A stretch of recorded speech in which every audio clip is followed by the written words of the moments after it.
Soy Valeria Herrera, tengo 28 años, y durante los últimos 3 años he vivido una pesadilla familiar que comenzó el día que me casé con Daniel Moreno.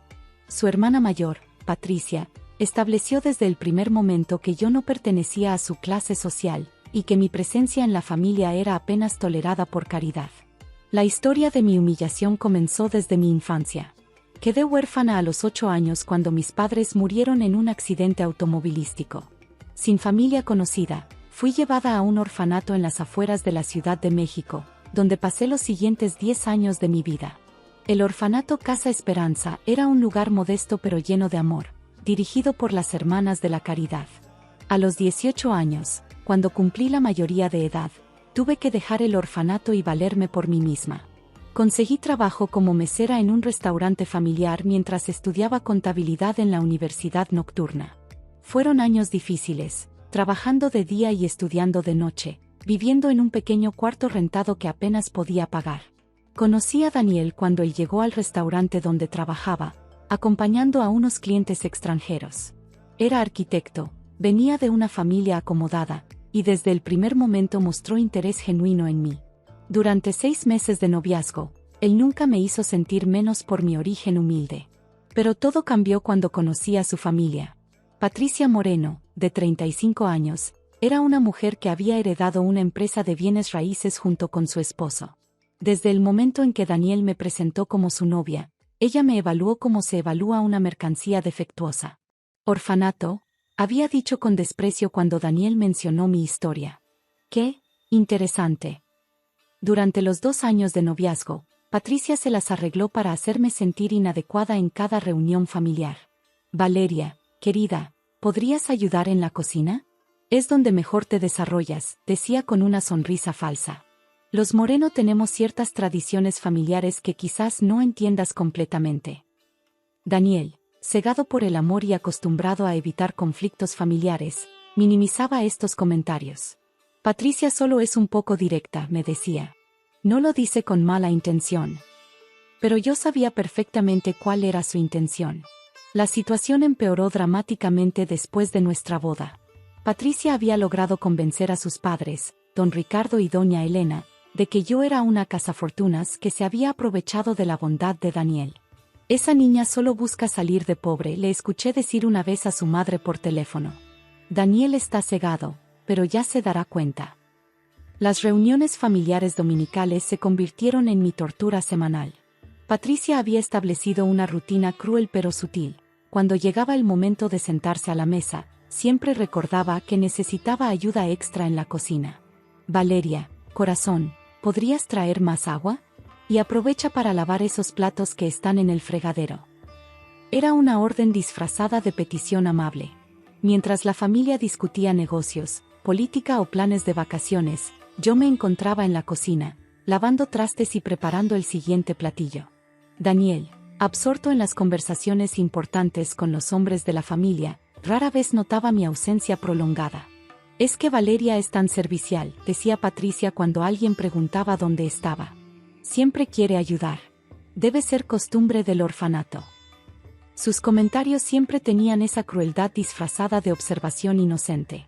El punto de quiebre llegó durante el cumpleaños de doña Elena, la matriarca de la familia. Era una celebración importante, con invitados distinguidos, familiares lejanos y socios comerciales de la empresa familiar.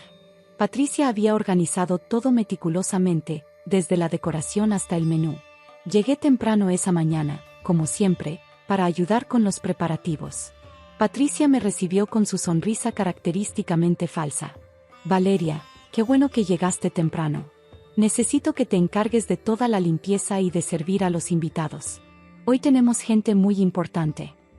Durante toda la tarde, mientras los invitados llegaban, me mantuve ocupada sirviendo aperitivos, recogiendo copas vacías y asegurándome de que todo estuviera perfecto. Los invitados me trataban con la cortesía distante que se le da al personal de servicio.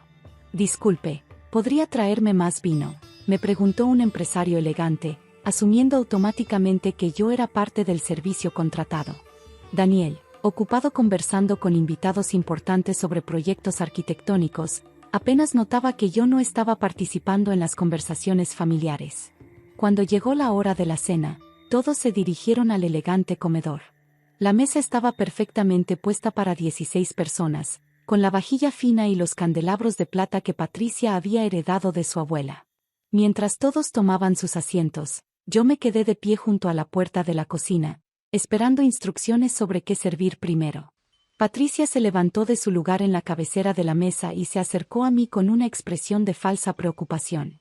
Valeria, corazón, dijo en voz lo suficientemente alta para que todos escucharan, creo que estarías más cómoda ayudando en la cocina. Esta conversación será sobre negocios familiares e inversiones, temas que, bueno, que quizás no son de tu interés. Sentí como todos los ojos se posaron en mí. El silencio incómodo llenó el comedor. Pero Patricia, intervino tímidamente Daniel, Valeria es parte de la familia. Patricia se volvió hacia él con esa sonrisa condescendiente que había perfeccionado. Por supuesto que sí, querido hermano. Pero también debemos ser prácticos. Alguien tiene que encargarse de que la cena se sirva correctamente. Antes de que pudiera responder, Patricia me tomó del brazo y me empujó suavemente pero firmemente hacia la cocina. Luego, elevando la voz para asegurarse de que todos escucharan, gritó, «Las sirvientas no se sientan en la mesa familiar».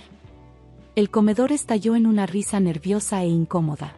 Algunos invitados se miraron entre sí, claramente sorprendidos por la crueldad del comentario, pero nadie dijo nada. Todos se rieron mientras yo recogía los platos del aperitivo, sintiendo como mi dignidad se hacía pedazos. Daniel se había puesto rojo de vergüenza, pero no dijo nada más. La presión social y la presencia de invitados importantes lo habían paralizado. Me refugié en la cocina, luchando contra las lágrimas mientras preparaba el primer platillo. Durante los siguientes 30 minutos, escuché las risas y conversaciones animadas que venían del comedor, sintiéndome completamente invisible y humillada. Estaba lavando los platos del aperitivo cuando sonó el timbre de la puerta principal. Escuché pasos y voces desde el comedor, pero no podía distinguir qué estaba sucediendo. De repente, una voz masculina, grave y con autoridad, se escuchó claramente desde la entrada. «Buenas noches. Busco a la señorita Valeria Herrera». El comedor se había quedado completamente en silencio. Media hora después, un hombre mayor en traje elegante apareció en la puerta de la cocina, acompañado por Daniel, quien parecía completamente confundido. «Valeria», dijo el hombre con una sonrisa cálida que inmediatamente reconocí, aunque no había visto en 10 años. «Mi niña hermosa». Era don Eduardo Santamaría, de 68 años, uno de los empresarios más influyentes y respetados de México. Pero para mí, siempre sería simplemente el hombre que había cambiado mi vida cuando yo tenía 18 años. «Don Eduardo», susurré, sin poder creer lo que veía. Él se acercó y me abrazó con el cariño de un padre real. «Cuando me enteré de que te habías casado, supe que tenía que venir a conocer a tu nueva familia». Daniel nos miraba completamente perplejo. «¿Se conocen?» Don Eduardo se volvió hacia él con una sonrisa. «Daniel, ¿verdad? Soy Eduardo Santamaría, el padre adoptivo de Valeria». «¿Padre adoptivo?», balbuceó Daniel. «Bueno», explicó don Eduardo, «oficialmente nunca completamos los papeles de adopción porque Valeria ya era mayor de edad cuando nos conocimos. Pero en mi corazón y en el de mi familia, ella ha sido mi hija durante los últimos 10 años». Patricia había aparecido en la puerta de la cocina, con una expresión que mezclaba confusión y creciente pánico. La sonrisa de mi cuñada se desvaneció completamente cuando escuchó el apellido Santamaría. «Eduardo Santamaría», susurró, claramente reconociendo el nombre.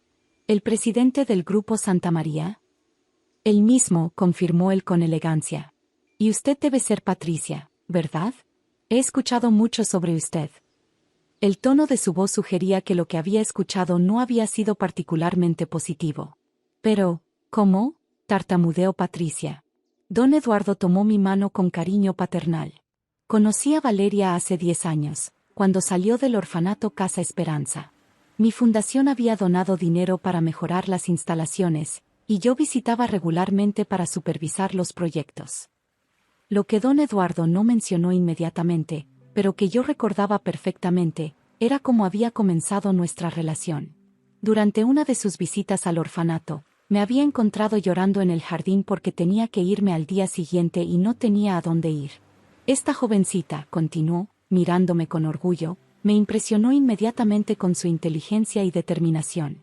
Cuando me contó sus planes de estudiar contabilidad mientras trabajaba, decidí ayudarla. Patricia se había puesto muy pálida. ¿Ayudarla cómo?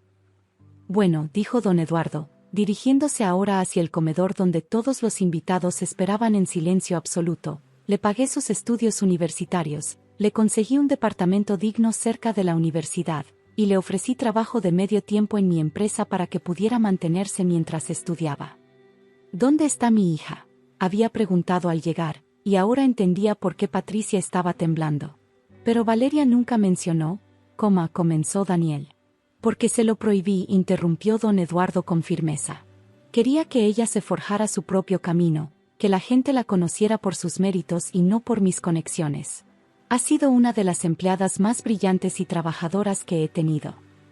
Durante los siguientes minutos, mientras caminábamos hacia el comedor, don Eduardo explicó la verdad completa de mi historia. Cómo había estudiado contabilidad con honores, cómo había trabajado en su empresa durante mis últimos 2 años universitarios, cómo me había ofrecido un puesto permanente que yo había rechazado para buscar mi propio camino profesional. Valeria insistió en independizarse completamente, explicó con orgullo.